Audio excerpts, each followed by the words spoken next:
वंदे तु सौवसिद्धे ध्रुवमचल मणुमवं गतिं पाते वोच्छामि समय पावु केवली घणिदम। समय सार परमागम में निर्जराधिकार में 232 गाथाएं हमारी हो गई, जिनमें सम्यक दृष्टि के 4 अंगों की चर्चाएं हो गई है। 5वां अंग और 6वां अंग, जिनकी चर्चा आज हम गाथा नंबर 233 एवं 234 में करेंगे। 233वीं गाथा में उपगोहन अंग की बात है और 234वीं गाथा में स्थितिकरण अंग की बात है।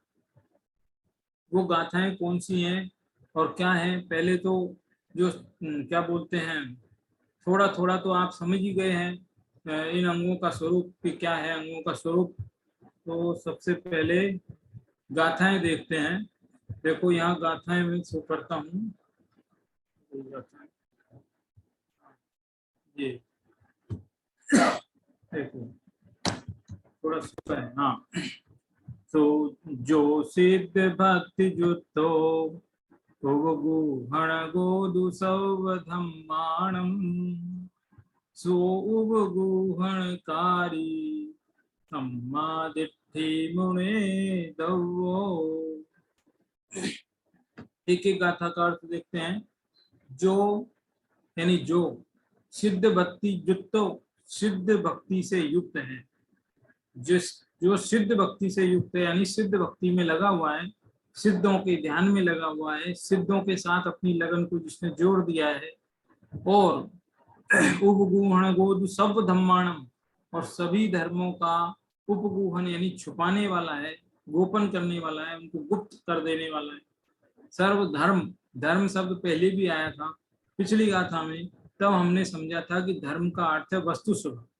तो सभी प्रकार के वस्तु स्वभावों को जो गोपन करता है, छिपाता है, दबा देता है, सो उपगूहणकारी, वह उपगूहन अंग वाला है। और सम्मादिट्ठि, सम्यक दृष्टि, वह सम्यक दृष्टि उपगूहन अंग वाला है, ऐसा मुनि दब्बो यानी जानू। ठीक है, ये उपगूहन अंग की गाथा हुई। इसका हिंदी अनुवाद, हिंदी पद्यानुवाद। जो सिद्ध भक्ति युक्त है सब धर्म का गोपन करें, वे आत्मा गोपन करी सदृष्टि है यह जानना। दूसरी गाथा अभी रुक के पढ़ते हैं। इसमें देखो क्या कहा है, जो कुछ कहा है बहुत ही सीधी सिंपल गाथा है। इसमें जो है 33वीं गाथा में उपगोहन अंग की बात भी ऐसे की है, और 234वीं गाथा में भी स्थितिकरण अंग की चर्चा को निश्चय नय से की है। दोनों में व्यवहार नय का प्रयोग नहीं है, जबकि दूसरे अन्य ग्रंथों में देखते हैं तो वहां व्यवहार नय की भी बात आती है। देखो वहां पर ये आती है, दूसरे ग्रंथों में जो वो यहाँ समय सार में आई वो, यानी निश्चय नय की बात और व्यवहार नय की बात, उनमें क्या फर्क है। आप कभी भी दूसरे ग्रंथ देखेंगे तो वहां तो गोहन की जहां भी चर्चा आई है, बहुत ग्रंथों में है, चरणानुग के लगभग कई ग्रंथों में है, तो वहां सभी ग्रंथों में एक जैसी बात मिलेगी, और ये मिलेगी कि जो धर्मात्मा सम्यक दृष्टि दूसरे जीवों के अंदर होने वाले जो दोष हैं, अपराध हैं, उन अपराधों को, दोषों को वो समाज में कहता नहीं फिरता, उजागर नहीं करता, ऐसा है, यानी उन दोषों को छुपाता है। अब ये जो चर्चा है थोड़ी सी अटपटी लगती है, पहली बार में थोड़ी सी यूं लगता है दोषों को छुपाएंगे तो दोष बढ़ेंगे, किसी ने गलती की है तो कम से कम उसको बताओ, ऐसे कैसे चलेगा, नहीं उसको तो आपने बचा दिया और वो तो प्रमोट कर दिया उसके दोषों को। प्रमोट छिपाना किस उद्देश्य से और प्रमोट कैसे नहीं करना, वो दोनों चीजें भी इसमें है। इसमें क्या होता है कि किसी दूसरे के दोषों को हमें छिपाने का मतलब ये है कि दूसरों से तो छुपाओ, तो अलग से एकांत में बिठा के समझा के और उस दोष को दूर करने की भी कोशिश करो। केवल छुपाना नहीं है, बल्कि उसके दोषों को दूर करना है। और दूसरी बात, छुपाना भी किन से? दूसरे लोगों से, अपने लोगों से नहीं छुपाना, दूसरे लोगों से छुपाना। जैसे क्या होता है, कोई एक जैन समाज है, किसी नगर में एक जैन समाज है, उस जैन समाज के किसी एक व्यक्ति से कोई बड़ी गलती हो गई, भूल हो गई, चोरी हो गई, या उसने चोरी कर ली, कुछ भी ऐसा मान लीजिए, वो अपराध हो गया, कोई कुशील सेवन हो गया। अब उस घटना की जानकारी हमें लगी,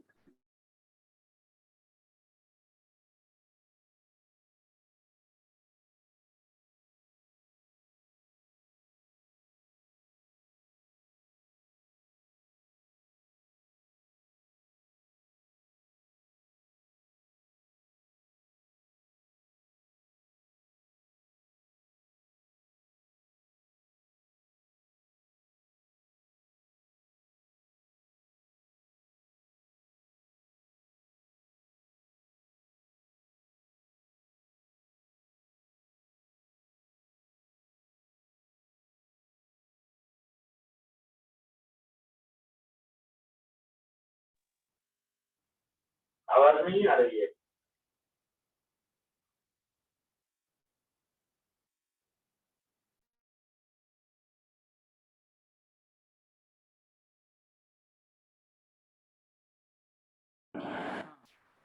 हाँ जी। बीच में थोड़े इंटरनेट की प्रॉब्लम हो गई थी, अभी वापस ठीक हो गया। तो बात ये चल रही थी कि यदि कोई जैन समाज के किसी व्यक्ति ने कोई भूल कर दी, कोई गलती कर दी, कोई अपराध कर दिया, और उस घटना को हमने अपनी जैन समाज के अंदर अंदर न रख के दूसरे लोगों तक भी पहुंचा दिया, मीडिया में ले आए, व्हाट्सएप पे छा गए, फेसबुक पे लगा दिया है, अखबार में दे दिया, खबर छप गई, अब न जैन के अलावा नॉन जैन तक भी वो बात पहुंची, तो वे दूसरे लोग सोचेंगे कि इनके जैन समाज में ऐसे भी लोग हैं क्या, ऐसी भी करते हैं क्या, ये जैन लोग इतने बुरे होते हैं क्या? तो अब उस एक गलती के, एक व्यक्ति की गलती के कारण पूरे जैन समाज को, जैन धर्म को जो है अवमानना सहनी पड़ती है, सबकी जो है बात पिटती है। तो ये जो है बहुत गलत हो जाता है। लेकिन आज के इस युग में हमने बहुत देख रहे हैं कि ये जो है इस उपगुहन अंग की तरफ किसी का ध्यान नहीं। आज ऐसे बहुत हो रहा है, जैन समाज के किसी साधु से, किसी गृहस्थ से कोई गलती हो जाती है, भूल हो जाती है, तो हम उसको तुरंत मीडिया में ले आते हैं। आए दिन होता है, आज के अखबार में भी, किसी अखबार में, आज के अखबार में या कल के अखबार में आई ये घटना कि किसी मुनिराज से कोई गलती हो गई, तो अब उनकी जो खबर पूरे अखबार के मेन पेज पे प्रकाशित कर दी। तो ऐसे कर, और ऐसा बहुत हो रहा है, मैं नाम भी जानता हूँ, एक दो मैगजीन ऐसी है जो खासकर इसी काम के लिए ही समर्पित है। वो उनके यूट्यूब पे एक चैनल भी है, और वो यही काम करते रहते हैं, जैन समाज में किधर क्या हुआ उसको लोगों तक वो पहुंचाते रहते हैं। उन ऐसे चैनल वालों को और उनकी मैगजीन वालों को जो है, कुछ विद्वानों ने, जैन समाज की जो प्रतिष्ठित ऊंचे विद्वान हैं, उन्होंने उनको व्यक्तिगत रूप से फोन करके बोला कि भाई आप ये काम बंद कर दो, ये ठीक नहीं है, आप इसको दुनिया तक क्यों पहुंचा रहे हो, अपने तक रखो और हमको बोलो, हम जिस आदमी से गलती हुई है उसको सुधारने को कहेंगे। इस प्रकार से ये जो है धर्मात्मा जीवों का ये कर्तव्य है कि यदि किसी से गलती हुई है तो उसको सुधारने के लिए व्यक्तिगत, देखो क्या होता है कि जब हम उसको एकांत में बुला के प्यार से, प्रेम से समझा के ये बात कहते हैं कि भाई ये गलती मत कर, तो वो समझने के चांस हैं। लेकिन आप उसको ऐसे तो समझाओगे नहीं, और मीडिया में उसको खबर उछालोगे, तो इससे तो बात सुधरेगी थोड़ी, और बिगड़ेगी, वो और नाराज होएगा, और आगे से आपकी बात कभी नहीं सुनेगा। ऐसे बहुत हो रहा है, बहुत हो रहा है, आए दिन हो रहा है, इतनी भरमार हो गई है कि मैं आपको हजारों एग्जाम्पल पिछले 2 साल के अंदर अंदर हुए हैं ऐसे जैन समाज में। मतलब नाम तो मैं नहीं लूंगा क्योंकि ये बहुत क्रिटिकल पॉइंट है, लेकिन मेरे संज्ञान में है, मेरे ज्ञान में है। हमारे बड़े भ्राता के समान जो है एक व्यक्ति थे, उनको लेकर के जो है समाज में काफी दिनों तक बहुत घमासान चला, बहुत घमासान चला। और वो दोनों ही, जो विरोध करने वाला है वो भी, और जिसका विरोध हो रहा है वो, दोनों ही आपस में एक दूसरे से तो बात कर रहे ही नहीं, और एक दूसरे के खिलाफ पत्रबाजी, बड़े बड़े लेटर लिख लिख करके मीडिया पर फैला रहे हैं, माइक पर लेकर के पुकार रहे हैं भरी सभा में एक दूसरे को, लेकिन खुद ऐसे सामने सामने बात नहीं करते। तो ऐसी ऐसी स्थिति मैंने खुद देखी है अभी थोड़े समय में। तो ये उपगूहन अंग ये कहता है कि इससे बात सुधरेगी नहीं, उल्टे और बिगड़ेगी। उपगुहन अंग क्या कहता है? उपगुहन अंग की भी एक कहानी प्रसिद्ध है ना। हर अंग की एक एक कहानी प्रसिद्ध है, ऐसे ही उपगुहन अंग की भी एक कहानी प्रसिद्ध है। तो वो कौन सी कहानी है, जरा देखो, वो कहानी सुनाते हैं। बहुत अच्छी कहानी है, मार्मिक कहानी, आपको मजा आ जाएगा। ये कहानी ने भी मुझे बहुत प्रभावित किया था। देखो क्या कहानी है कि एक पादलिप्त नाम का कोई नगर है। उस नगर में एक सेठ रहता था, जिन भक्त सेठ था। अब शास्त्रों में क्या होते हैं, यथा नाम तथा गुण। कई बार नाम नहीं मिलता है तो शास्त्रकार हैं, जो शास्त्र रचने वाले हैं, वो वैसा ही नाम उनका रख देते थे। उस सेठ का नाम जिन भक्त से जिनेन्द्र देव की भक्ति करने वाला बहुत ऐसा सेठ रहता था। बहुत अमीर था, 7 मंजिल का उसका घर था। उस घर में सबसे ऊपर उसने जो है बहुत सुंदर चैत्यालय बनवाया था, मंदिर रेरथ जैसा। और उसमें जो है सुंदर प्रतिमा भगवान पार्श्वनाथ की, और रत्नों से जड़ित, उसके ऊपर जो है सिंहासन और छत्र, ये सब रत्नों से जड़ित जो है लगाए थे। उनमें से एक रत्न जो है नीलम रत्न था। वो नीलम रत्न नीला होता है, सबसे बहुत ज्यादा कीमती रत्न माना जाता है। वो नीलम रत्न बहुत सुंदर रत्न था, बहुत कीमती रत्न था, और रात के अंधेरे में भी चमकता रहता था। इतना सुंदर रत्न। उसको देख करके एक बार सौराष्ट्र के पाटलिपुत्र नगर का कोई एक राजकुमार था, जिसका नाम सुवीर था। उसने देखा उस रत्न को, और देख करके उसके मन में आया, क्योंकि वो क्या है, थोड़ा सा गलत संगत में पड़ गया था। तो इसलिए वो था तो राजकुमार, लेकिन चोरी चकारी है, ये सब गलत आदतों में। तो उसको लगा कि अरे ये रत्न मुझे चाहिए। तो उसने अपनी चोरों की मंडली के अंदर, चोर तो था ही वो भी, तो उसकी भी एक मंडली थी चोरों की। उस चोरों की मंडली में उसने ये घोषणा की कि कोई उस रत्न को चुरा के ला देगा तो मैं उसे इनाम दूंगा।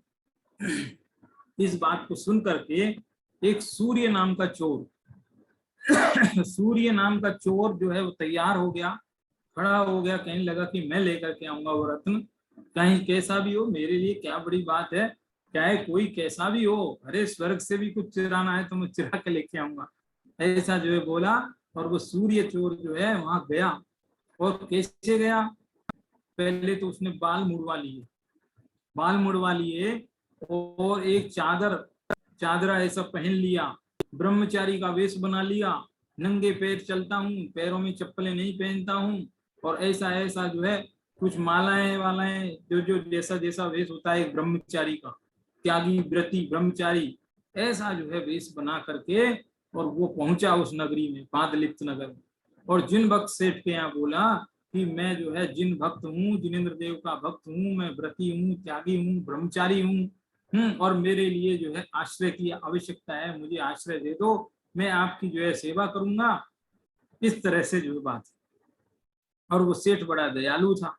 इस बात को सुनकर उसने कहा ठीक है, तुम मेरे यहाँ काम करो, है, पूरे दिन भर तुम सब संभालो, ऊपर चैत्यालय बना है उसकी भी सेवा तुम ही करो। और उस पर पूरा विश्वास करके उसको चैत्यालय की सारी व्यवस्था सौंप दी।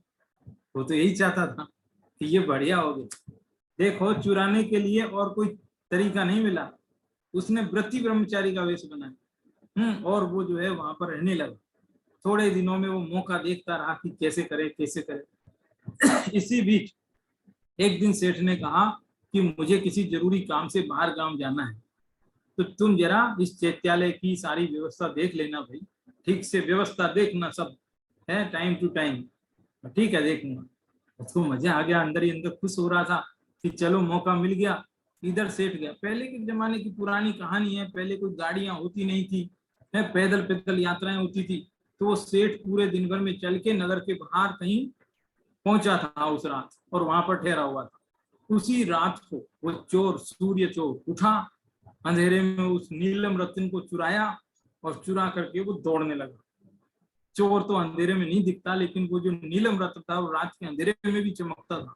उस रत्न को चमकते हुए देख करके लोगों को लगा कि अरे ये नीलम रत्न को न जाने कौन चुरा रहा है, पकड़ो पकड़ो, दौड़ो दौड़ो। और हाहाकार मच गया, चारों तरफ से लोग दौड़ने लगे हैं, पुलिस वगैरह जो भी कोतवाल वगैरह आए, और वो दौड़ लगाने लगे। आगे आगे चोर दौड़ रहा था, पीछे पीछे वो सब दौड़ रहे थे, हैं, दौड़ते दौड़ते नगर के बाहर जहाँ जिन वक्त सेठ डेरा डाल के रुके हुए थे रात को। पैदल यात्रा थी ना, तो ज्यादा दूर तो नहीं पहुंचे, 10 किलोमीटर, 8-10 किलोमीटर, जितना भी 20 किलोमीटर नगर के बाहर जहाँ डेरा डाल के वो सेठ जिनबक सेठ जो मालिक था विद्यालय, वो वहां ठहरा हुआ था, वहां तक दौड़ लगाई। और दौड़ लगा करके जब उसने देखा जिनबक सेठ ने, अरे ये कौन सा शोर आ रहा है, पकड़ो पकड़ो मारो, कौन है, चोर चोर, ऐसा कौन चिल्ला रहे हैं। तो देखा उसने, अरे ये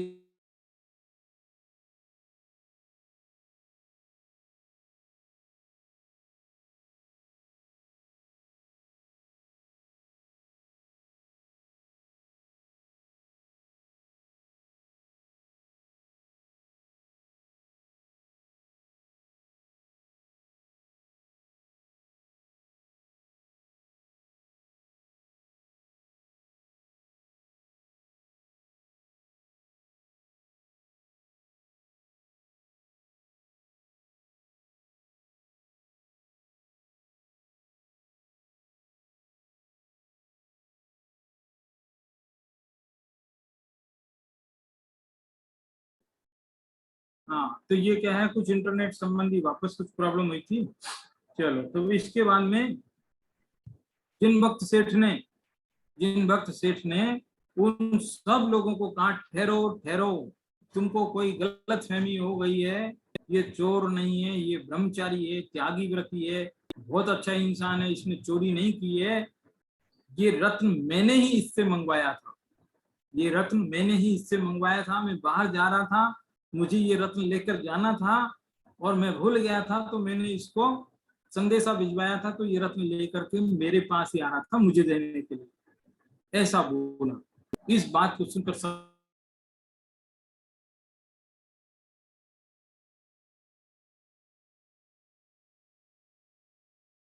समझ नहीं आ रहा कि ये क्या हो गया। मैं तो सोच रहा था कि ये मुझे पकड़वा देंगे हैं और मुझे जो है दंड मिलेगा, और ये तो कितने बड़े दयालु है, मुझे बचा लिया। और उसको समझ नहीं आ रहा, पैरों में गिर करके माफी।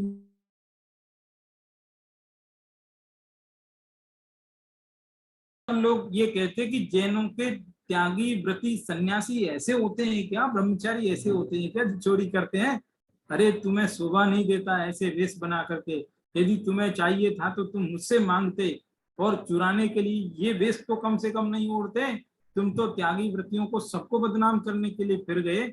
ऐसे ऐसे उसको समझाया, तब जाकर के उसने खूब प्रायश्चित किया, रोया धोया, आंखों से आंसू गिरने लगे, और उसने कहा मैं आजीवन अब प्रतिज्ञा करता हूं कि आज के बाद कोई चोरी नहीं करूंगा।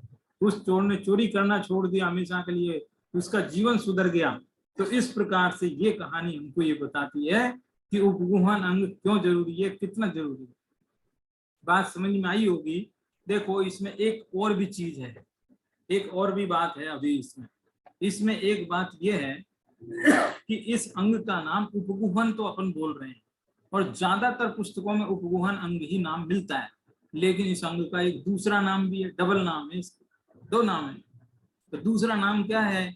उपब्रह्मण, ये दूसरा नाम। उपब्रह्मण ये दूसरा नाम है, और उपगुहन जो पहला नाम है। ये दो नाम, सबसे ज्यादा उपगुहन नाम मिलता है। अब आप कहोगे ये दो नामों के क्या अर्थ हैं और इनके क्या मीनिंग, किस तरह से? तो उपगुहन का अर्थ होता है छुपाना, और उपग्रहण का मतलब होता है बढ़ाना, सबको बताना, उजागर करना, फैलाना, प्रचार करना, ये होता है। तो दो बातें हैं, उपगुहन माने छुपाना, और उपग्रहण यानी बढ़ाना, सबको बताना। तो अब ये दो अर्थ हैं, दो शब्द हैं, दोनों के दो अर्थ हैं। और ये दोनों अर्थ किस रूप में है कि देखो, दूसरों के दोषों को छुपाना और अपने गुणों को भी छुपाना, ज्यादा बढ़ चढ़ करके बातें नहीं करना, मैं ऐसा हूँ, मैं ऐसा हूँ, मेरे अंदर ये है, मुझे बड़ा ज्ञान है, मैं बहुत तपस्वी हूँ, मैंने बहुत जप किए हैं, मैंने बहुत दान दिए है। तो इस तरह से अपनी अच्छाइयों को जमाने में उजागर करते नहीं फिरना है, उनको एक तरीके से पर्दा डाल देना, ठीक है, अरे कुछ। तो अपने गुणों को छुपाना और दूसरे के दोषों को छुपाना, छुपाने का तो ये अर्थ है, इनको बोलेंगे उपगुहन। अब देखो, चार बातें निकली। पहला शब्द हुआ उपगुहन, उपगुहन में भी दो बातें निकली, एक अपने लिए, एक दूसरे के लिए। उपगुहन का अर्थ है छुपाना, तो अपने लिए क्या छुपाना, कि अपने गुणों को छुपाना। दूसरे के लिए क्या छुपाना, कि दूसरे के दोषों को छुपाना। दो बातें हो गई, एक शब्द और बातें दो। अब दूसरा शब्द उपब्रहण, उपब्रहण में भी फिर दो अर्थ। दो अर्थ कैसे, एक अपने लिए दूसरे के लिए। कि उपग्रहण का मतलब होता है उजागर करना, लोगों को बताना।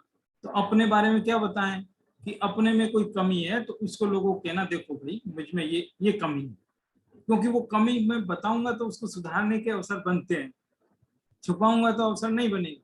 जैसे मान लो मुझे कोई प्रश्न मेरे दिमाग में है, उत्तर नहीं मालूम है, और मैं उस प्रश्न को आपसे पूछूंगा नहीं, गुरुजी से पूछूंगा नहीं कक्षा में, तो वो उस प्रश्न का उत्तर कभी मिलेगा नहीं। मतलब जब तक नहीं पूछूंगा तब तक कैसे मिलेगा। तो इसलिए अपनी कमी को एक बार उजागर कर दिया जाए और दूसरे की अच्छाइयों को उजागर किया जाए। अपना साधर्मी, जो जिनेंद्र का भक्त है, जिस जिनेंद्र भगवान को मैं पूजता हूँ, उन्हीं जिनेंद्र भगवान को वो भी पूजता है। यदि ऐसा कोई जिनेंद्र भक्त है, वो जिनेंद्र भक्त के प्रति मतलब उसके अंदर चाहे जितनी बुराइयां हो, लेकिन उन बुराइयों को ना देख करके अच्छाइयों को देखना, यह है उपब्रहण। उपब्रहण यानी बताना। माना कि किसी आदमी में देखो सर्वगुण संपन्न तो कोई नहीं है, पूरी अच्छाइयां हो और कोई भी बुराइयां ना हो, ऐसा तो कोई आदमी नहीं होता, लेकिन उसमें क्या अच्छाइयां हैं वो हमको लोगों को बता। जैसे मान लो हो सकता है कई कमियां हो, लेकिन वो आदमी पढ़ने में अच्छा हो सकता है, गाने में अच्छा हो सकता है, और किसी चीज में अच्छा हो सकता है। तो उसकी वही अच्छाई की बात करो, बाकी की बात ही मत करो, ऐसा। हमारे गुरुजी दादा डॉक्टर बारेली वो कहते हैं कि समाज में तुम जाओगे, अपने अपने जीवन में जब बड़े हो जाओगे, धर्म सुनाने के लिए समाज में जाओगे, तो अनेक प्रकार की समाज तुम्हें मिलेगी। न जाने किस शहर में तुम्हारा दाना पानी है। अब जैसे मैं मुंबई आ गया है, न जाने किस शहर में जाओगे कौन सी समाज मिलेगी। वहाँ दिगंबर भी होंगे, श्वेतांबर भी होंगे, तेरापंथी होंगे, बीसपंथी होंगे, स्थानकवासी होंगे, सब तरीके के लोग होंगे हैं। लेकिन उनमें और तुम में जो बातों पर विवाद है, जिन बातों पर तुमको असहमति है, उनको जाने दो, एक तरफ रख दो, उनकी बात मत करो। कम से कम वो बात है वो करो। और जब बात तुम्हारी बहुत बन जाए, विश्वास जम जाए, अगला समझ जाए, और उसको भी बात जमती हो, पचती हो, तो परिस्थिति देख करके कोई तत्व समझाने की बात बनती हो तो वो भी करना। ये कहते दादा, ये बात है। तो इस तरह से दूसरे में क्या अच्छाई है वो बात करो। एक बार श्री कृष्ण पांडवों के साथ में कहीं जा रहे थे, 5 पांडव, एक श्री कृष्ण, 6 लोग जा रहे थे। रास्ते में एक कुत्ता मरा पड़ा हुआ था, मरा पड़ा था, दुर्गंध आ रही थी शरीर से एकदम, सबसे ने नाकें ऐसे बंद की हुई थी, अरे बदबू है एकदम। 5 पांडव, बदबू है, हाय बहुत बदबू आ रही है। तो श्री कृष्ण का कुत्ते में तो ठीक है जो भी है, लेकिन उसके दांत देखो कितने सफेद हैं। कुत्ते के, मरे हुए कुत्ते के दांत कितने सफेद हैं। तो कहने का अर्थ ये है कि किसी भी वस्तु में कितनी भी बुराई है, उस बुराई को इग्नोर कर दो और अच्छाई को देखो, है। तो इस तरह से उपब्रह्मण का अर्थ है दूसरे की अच्छाइयों की बातें करना और अपनी बुराई को छुपाना नहीं, कभी वक्त पड़े पे बताना। ऐसी ऐसे आगे से नहीं बताना। एक बार होता है गुरु का नाम छुपाना नहीं। छुपाना नहीं का मतलब है कि ऐसी किसी को भी बिना पूछे नहीं बताना है, बिना पूछे भी नहीं बताना है, और पूछने पर छुपाना भी नहीं। तो इस प्रकार छिपाना और बताना, ये दोनों ही मीनिंग इसमें छुपे हुए हैं। उपब्रह्मण में दोनों ही मीनिंग इसमें छुपे हुए हैं। काफी कुछ समझ में आई होगी बात। कि कोई छिपाना और नहीं छिपाना, इस बात में बहुत बैलेंस होना चाहिए, किस तरह से इसको कैसा व्यवहार रखना चाहिए, बहुत जरूरी है। एकांत में समझाने से जो है स्थिति बन जाती है, समझ जाती है, और सब लोगों के साथ में बात करते तो स्थिति बिगड़ जाती है। और एक बार यदि किसी के साथ में विवाद हो गया, विवाद बहुत बढ़ गया और शत्रुता पनप गई है, तो वो शत्रुता लंबे समय तक चलती है, कई जन्म जन्मांतरों तक पीछा नहीं छोड़ती है। जैसे कमठ के जीव और पार्श्वनाथ के जीव पिछले 10 जन्मों से शत्रु बने हुए थे, है ना।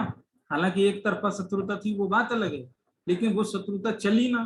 तो ऐसे ही कोशिश ये रहनी चाहिए हमारी इस जीवन में कि हमारी किसी से शत्रुता हो ना जाए, और हो जाए तो मृत्यु के पहले पहले उस शत्रुता को जितना जल्दी समाप्त हो जाए कर लेना चाहिए, खत्म कर देना चाहिए। ये बात है, बड़ी महत्वपूर्ण बात है।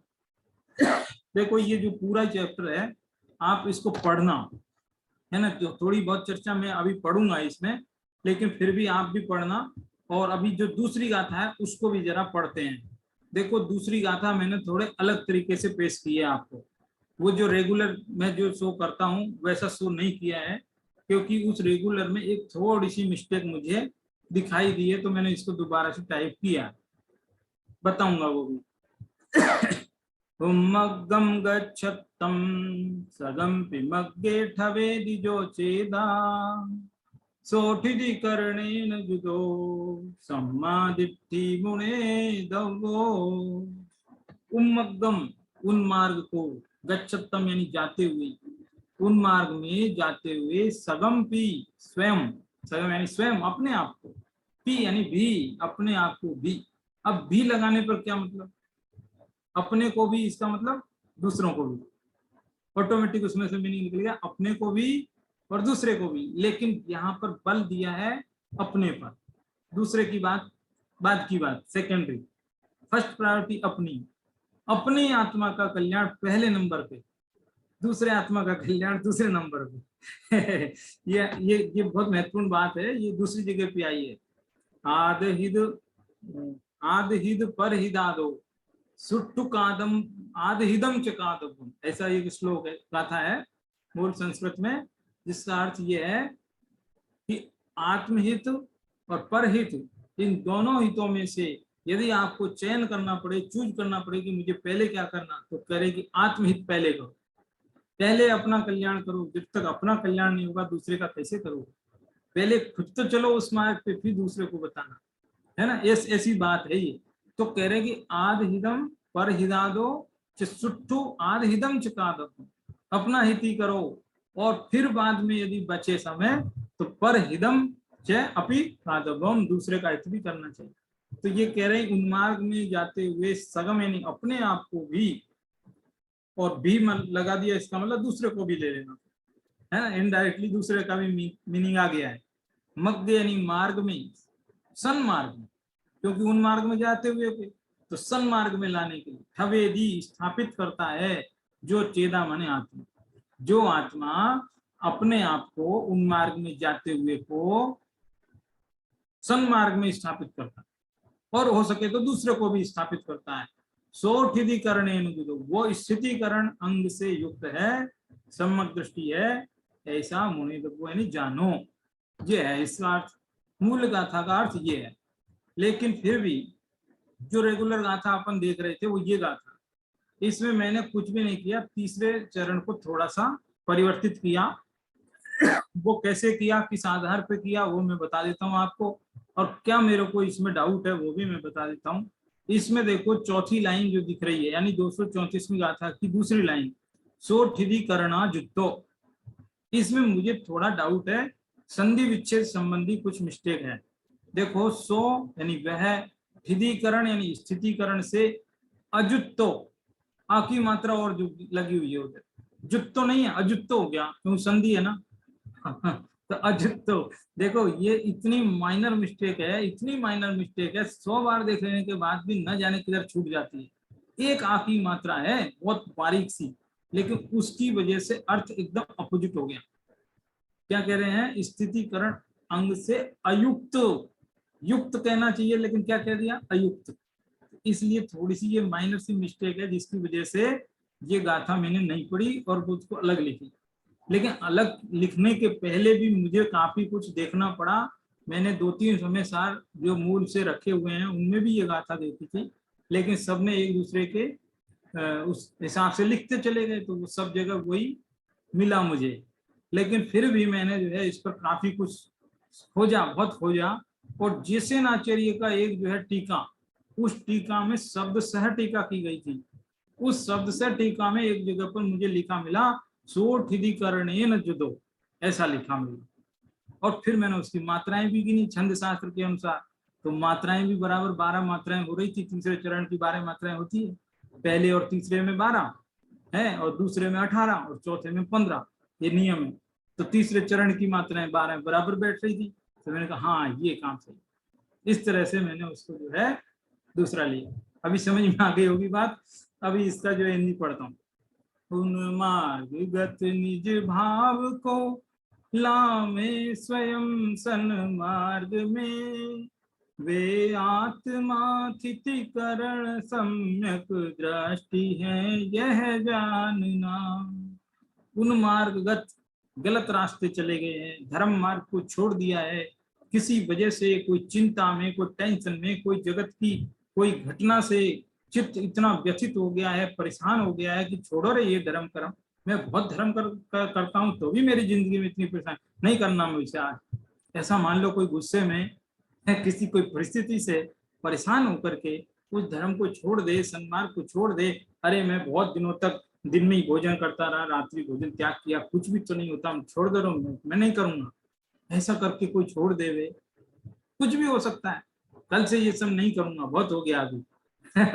तो इस तरह से किसी भी बात के कारण परेशान होकर के सन्मार्ग को छोड़कर उन्मार्ग में जाते हुए, गलत रास्ते में, धर्म मार्ग पर नहीं है, तो उस धर्म मार्ग पर वापस लाना, किस तरह से लाना वो चीज तो इस गाथा में नहीं लिखा, लेकिन वो सोचना बहुत तरीके से, साम दाम, किसी तरीके से, बड़े प्यार से, प्रेम से, उसके फायदे गिन करके, उसके उन्मार्ग के क्या क्या नुकसान है उनको गिन करके, स्वयं को भी और दूसरे को भी सन्मार्ग पे लेकर के आना है। कोई आत्मा से भटक गया है, सम्यक दर्शन से च्युत होकर के मिथ्यात्व में पहुंच गया है, तो वापस पुरुषार्थ करके मिथ्यात्व में आ जाए, वो सम्यक दर्शन को प्राप्त कर लेना, वो है असली स्थितिकरण।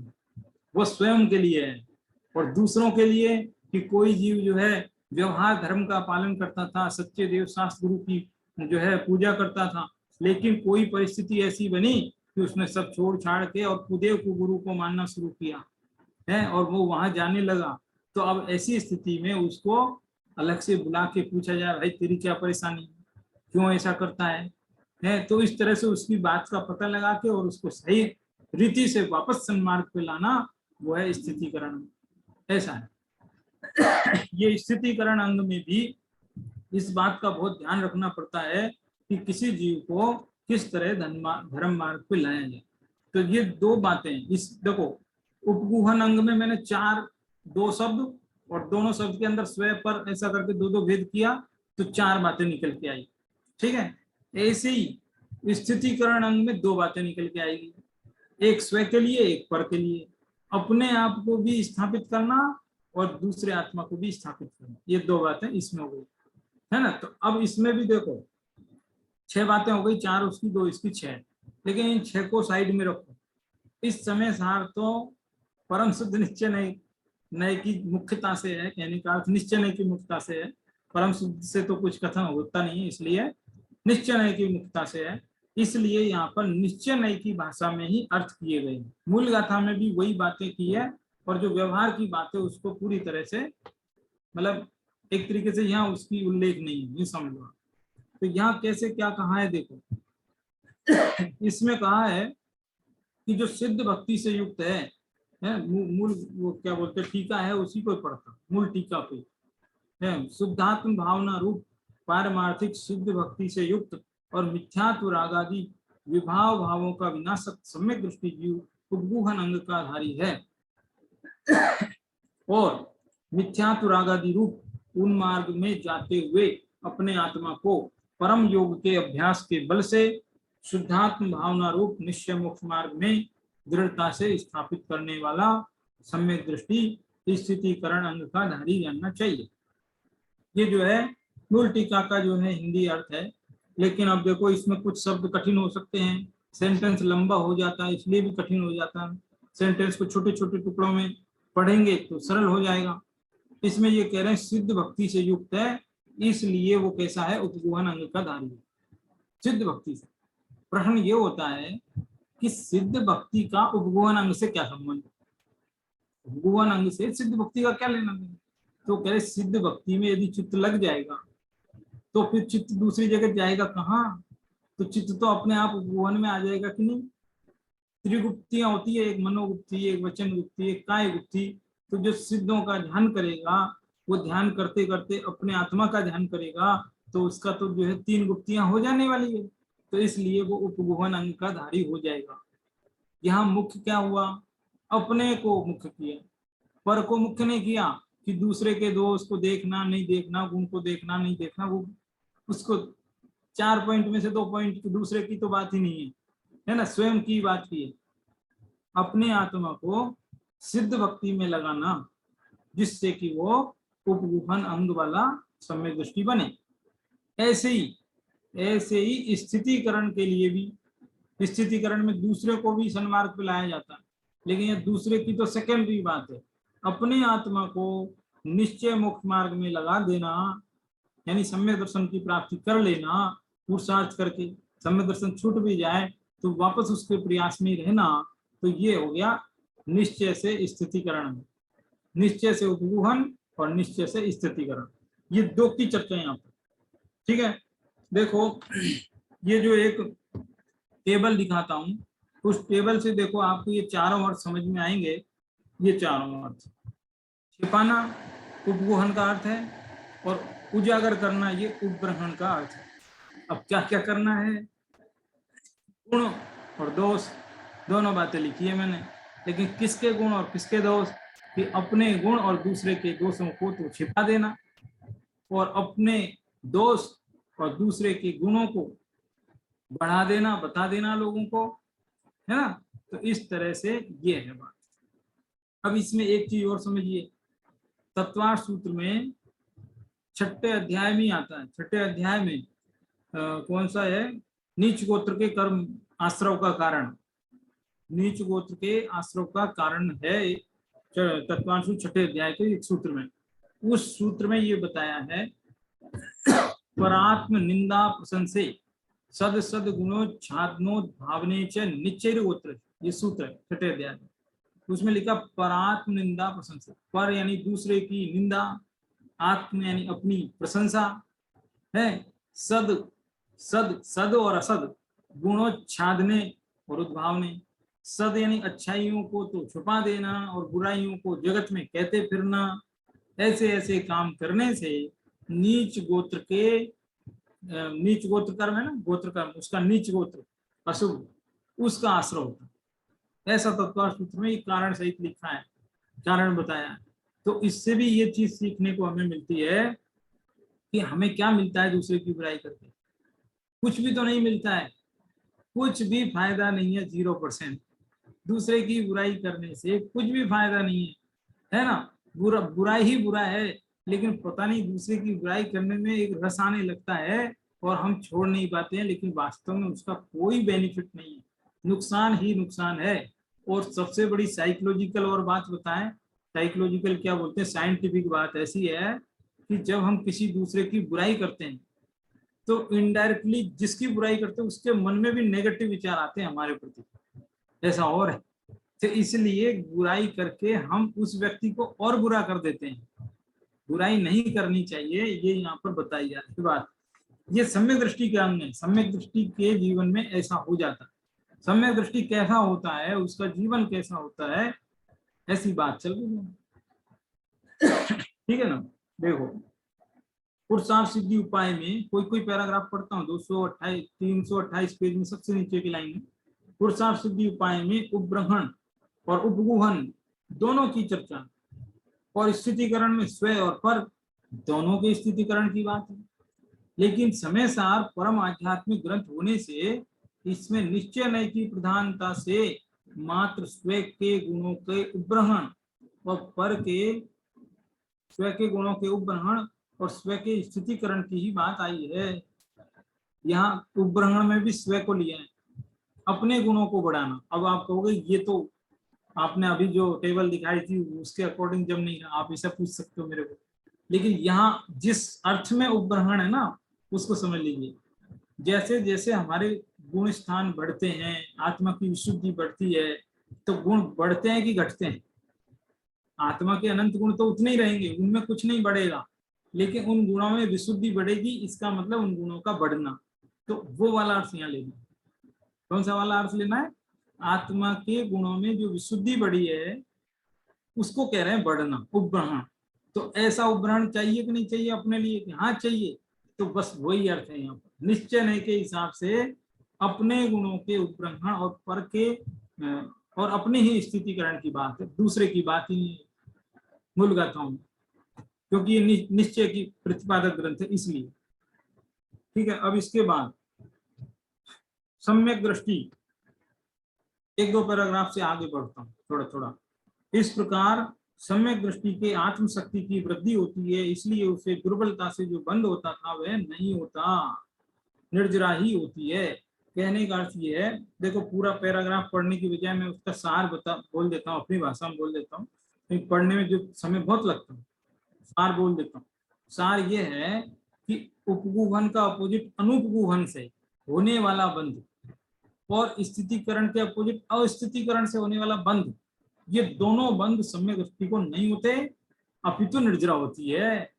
ये कह रहे हैं, निर्जरा अधिकार है ना, इसलिए यानी कि उपग्रहण होने के कारण वो जो बंद होता था, आश्रय होता था, उससे बच गया और निर्जरा हो गई। स्थितिकरण होने से निर्जरा हो गई, बंद नहीं हुआ। तो ये निर्जरा को सिद्ध करने के लिए ये बात चल रही है। एक पैराग्राफ और पढ़ता हूँ, उसके बाद इसकी कहानी भी सुनानी बाकी है, ज्यादा नहीं पढ़ता हूँ, एक पैराग्राफ तो पढ़ता हूँ। स्वामी जी वाला, यद्यपि समकिति सिद्ध भक्ति करता है, परंतु सिद्ध परमात्मा के माध्यम से वह अपने अंदर जो शुद्ध चैतन्यमय सिद्ध स्वरूप परमात्म तत्व विद्यमान है अपने अंदर, उस निर्विकल्प स्वरूप निज तत्व का ही भजन करता है, अनुभव करता है, वही वास्तविक परमार्थ सिद्ध भक्ति है। सिद्ध भगवान की भक्ति तो देखना, अब ये दूसरी लाइन काम की, सिद्ध भगवान की भक्ति तो राग रूप विकल्प होने से व्यवहार भक्ति है, वास्तविक भक्ति नहीं है। ये पूरा पैराग्राफ मैंने पढ़ तो दिया जल्दी जल्दी, लेकिन थोड़ा सोचना, और क्या सोचना वो मैं थोड़ा सा अभी स्पष्ट कर देता हूँ। देखो यहाँ सिद्ध भक्ति का अर्थ है सिद्ध परमात्मा के जो गुण हैं वैसे गुण मेरे अंदर है कि नहीं, इस बात का अनुभव करना, यह है सिद्ध भक्ति, असली निश्चय भक्ति। और केवल हम दूसरे के आत्मा की भक्ति करें, चाहे वो सिद्ध आत्मा ही क्यों ना है, तो वो हो गई व्यवहार भक्ति। यहाँ निश्चय भक्ति की बात है, अपने आत्मा की भक्ति की बात है। सिद्ध भक्ति का अर्थ भी स्वयं गुणों से ये है, ऐसा अर्थ है। इसी बात पर ये पैराग्राफ पढ़ने से एक बात और कहनी थी, वो भी कहता हूँ। कल ही हमारी बात हो रही थी आप ही के श्रोता जयदीप जी से, तो वो कह रहे थे, उन्होंने कहीं सुना एक प्रवचन में कहीं किसी के मुख से कि भाई तीर्थंकर परमात्मा से जितनी प्रभावना होती है, साक्षात तीर्थंकर परमात्मा धरती पर हो तो उनसे जितनी प्रभावना होती है उससे कई गुनी प्रभावना तो एक जिनेंद्र प्रतिमा से होती है। ऐसा किसी विद्वान ने उन्होंने कहा, मैंने भी सुना है ये, ऐसा नहीं कि मतलब सुना नहीं, मैंने भी सुना है। लेकिन वो जो ये सेंटेंस कहा जाता है इसकी अपेक्षा थोड़ी भिन्न है ना, भिन्न है। आप भी समझते होंगे कि कहाँ तो तीर्थंकर परमात्मा, उनकी तुलना हो सकती है क्या? उनका जो प्रभाव और उनका जो सानिध्य मिले उसकी तो कोई अपूर्व बात है। महापुण्य के योग से ऐसा कोई अवसर मिले जिनेंद्र प्रतिमा की साथ, ऐसा कहना थोड़ा कोई दूसरी अपेक्षा। क्या दूसरी अपेक्षा है? वो ये अपेक्षा है कि तीर्थंकर परमात्मा का सद्भाव तो एक लिमिटेड टाइम के लिए, हमेशा नहीं रहेंगे। तो अभी सिद्ध हो गए, अब जैसे आज भरत क्षेत्र में एक भी तीर्थंकर नहीं है, बताओ क्या कर सकते हैं? कोई हाथ में है? नहीं है। लेकिन जिनेंद्र प्रतिमा हमारे हाथ में है, वो सदा काल रह सकती है। इसलिए ऐसा कहा जाता है कि जिनेंद्र प्रतिमा से ज्यादा प्रभाव होता है। लेकिन अपेक्षा समझ लेना, प्रभाव ना मतलब जो प्रभाव है वो तो वास्तव में उनका रहेगा, तीर्थंकर का। वो प्रभाव यहाँ नहीं हो सकता। प्रतिमा तो उनकी सिर्फ क्या बोलते हैं, एक याद दिलाने वाली है। आप इसको जरा एग्जाम्पल से देखो, ऐसा एग्जाम्पल से देखो कि जैसे मान लो मेरा बेटा हॉस्टल गया पढ़ने, ठीक है, और उसकी फोटो मैं देखूं, ठीक है, तो मैं खुश तो हो जाऊंगा, चलो ठीक है मैंने फोटो देख लिया, अच्छा है। लेकिन फोटो देखना और साक्षात उसे देखना फर्क है ना। तो ऐसे ही जैसे मान लो अपन ऑनलाइन पढ़ रहे हैं और एक ऑफलाइन मिलते हैं, तो ऑफलाइन मिलने में तो मजा अलग आता है ना।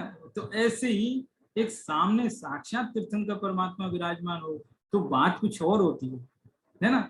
जिनेंद्र प्रतिमा ठीक है, जिनेंद्र प्रतिमा की ड्यूरेशन लंबी रहेगी, वो ठीक है ना, लेकिन थोड़ी अपेक्षा का जो भेद है उसको अच्छी तरह से समझना चाहिए। ये बात मुझे यहाँ बीच में बतानी थी, इसलिए भी ये पैराग्राफ मैंने पढ़ा। तो इस तरह से, और बाकी और पैराग्राफ है वो आप पढ़ना, मुख्य मुख्य बातें लगभग मैंने आपको बताई। इसके आगे क्योंकि गाथा तो अपन को पूरी करनी है और इस अंग की भी कहानी अभी देखनी है, तो अभी इस अंग की भी कहानी में बता देता, ठीक है। स्थितिकरण अंग में कौन प्रसिद्ध हुए थे? वारिसेन मुनि प्रसिद्ध हुए। कौन थे वारिसेन मुनि? भावी तीर्थंकर, पहले तीर्थंकर जो अगली 24 के बनेंगे। कौन? राजा श्रेणिक, उनका पुत्र थे वारिसेन। उन वारिसेन मुनिराज को एक दिन वैराग हो गया। कैसे हो गया उसको जाने दो, अभी कहानी लंबी हो जाएगी। तो वैराग हो गया, वो दीक्षा लेकर के जंगल में चले गए। जंगल में चले गए, राजा के बेटे थे, राजकुमार थे वारिसेन। जंगल में चले, 32 सुंदर सुंदर रानियां थी उनकी। उन सब वैभवों को छोड़ करके वैराग हो गया, जंगल चले गए, मुनि महाराज बन गए। फिर क्या हुआ कि वे जब आहार के लिए नगर में पधारे तो वहां नगर में उनके मंत्री का पुत्र था, एक पुष्पडाल उसका नाम था। उसके साथ जन्म से बचपन के मित्र थे, साथ खेलते थे। ये राजा के बेटे थे, वारिसेन तो राजा के बेटे थे और पुष्पडाल मंत्री के बेटे थे। दोनों साथ साथ खेलते थे बचपन में। तो इनको बड़ा ऐसा लगा कि ये मेरा मित्र है, ये संसार के दुखों से कितना मतलब, तो उनको दया हुई कि नहीं, इसका भी संसार क्षीण होना चाहिए, ये भी मोक्ष मार्ग में लग जाना चाहिए, इसका भी संसार समुद्र थोड़ा घट जाए, ये भी मोक्ष मार्ग में आगे बढ़े। तो इसके लिए वो जो है उनको बोले तो नहीं मुझसे, लेकिन ऐसा उनके मन में आया। फिर आहार वगैरह हो गया उनका, है। आहार के बाद में श्रावकों का ये कर्तव्य होता है कि मुनिराज को कुछ कदमों तक नगर के बाहर तक छोड़ने जाते हैं। जंगल जहां से शुरू हो जाए, नगर की सीमा समाप्त हो, वहां तक छोड़ने का कर्तव्य बनता है। तो उस कर्तव्य के हिसाब से पुष्पडाल मंत्री के बेटे वारिसेन मुनिराज को छोड़ने चले। उनकी अभी नई नई शादी हुई थी, तो उनका मन तो घर में लगा हुआ था, पत्नी की याद सता रही थी। तो वो जल्दी से घर जाना चाहते थे मुनिराज को विदा करके, लेकिन मुनिराज उनसे कहते ही नहीं थे कि अब तुम जाओ, बस हो गया। और ये जो वेट कर रहे थे कि ये कब बोले कब बोले, तो बोल नहीं रहे हैं। और ये बेचारे संकोच में चले जा रहे हैं।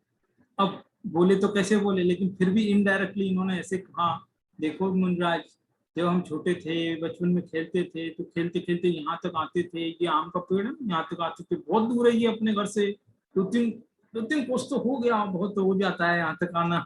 ऐसा मतलब इनडायरेक्टली बोले वो। तो इस, लेकिन फिर भी वारिसेन मुनि महाराज के मुंह से कुछ भी नहीं निकला कि अब बस हो।